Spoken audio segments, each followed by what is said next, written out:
వందే మాత్రం. నేను మీ journalist Navata. Welcome to our political. రామద్రోహులు ప్రతిపక్షాల మరో కుట్రను భగ్నం చేసింది అయోధ్య. అయోధ్యలో వస్తువులన్నీ సురక్షితంగా ఉన్నట్టు చెప్పింది. అయోధ్య రామాలయంలో దొంగతనం జరిగిందంటూ ప్రచారం చేసిన వస్తువులన్నింటినీ ట్రస్ట్ సభ్యులు మీడియా ముందుకు తెచ్చి ప్రత్యక్షంగా ప్రదర్శించారు. బంగారు రామచరిత్ మానస్, వెండి కాక వంశుడి విగ్రహం, చరణ పాదుకలు మరియు నెక్లెస్ అన్ని భద్రంగా ఉన్నట్లు తేలింది.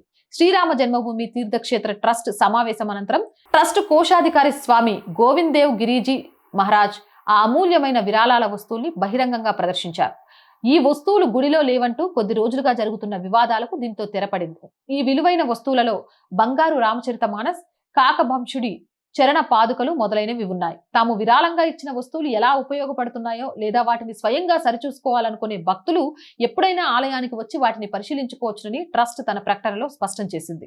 అయోధ్యలో ట్రస్ట్ కోశాధికారి స్వామి గోవింద్ దేవ్ గిరి రాముడికి విరాళంగా వచ్చిన జ్యువెలరీ, బంగారు రామచరిత మానస్, చరణ పాదుకలు, కాకభంశుడి విగ్రహాన్ని మీడియా ముందు ఉంచారు. విరాళంగా వచ్చిన మొత్తం 2800 వస్తువుల రిజిస్టర్ను కూడా ఆయన చూపించారు.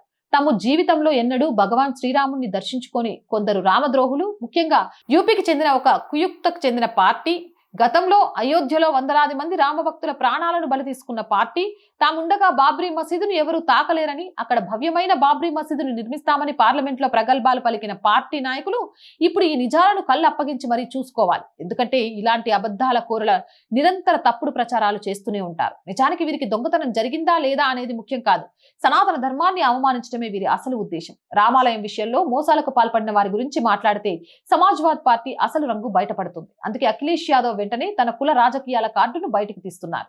అందుకే ఈ రామాలయ ఉద్యమాన్ని తమ ప్రాణాల కంటే మిన్నగా భావించి అసాధ్యమనుకున్న భవ్య మందిర నిర్మాణాన్ని సాకారం చేసిన ఆ వ్యవస్థ మరియు సంఘాన్ని మాత్రమే నమ్మండి. నమ్మకం మళ్ళీ పునరుద్ధరించబడుతోంది.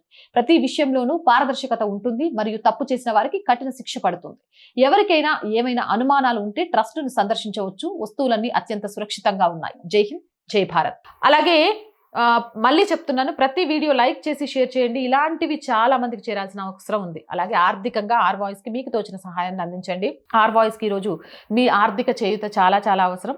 సపోర్ట్ చేయాలి అనుకునేవారు సబ్స్క్రిప్షన్ పక్కనే జాయిన్ అనే బటన్ ఉంది. 1 to 5 లెవెల్స్ ఉన్నాయి. ఏదో ఒక లెవెల్లో సపోర్ట్ చేయండి. లేదా స్క్రీన్ మీద గూగుల్ పే, ఫోన్ పేతో పాటు అకౌంట్ డీటెయిల్స్ ఇస్తున్నాము. మీకు తోచిన సహాయాన్ని అందించవచ్చు. వ్యాపార ప్రకటనల కోసం 8328500576 నెంబర్ని సంప్రదించండి. జై హింద్, జై భారత్.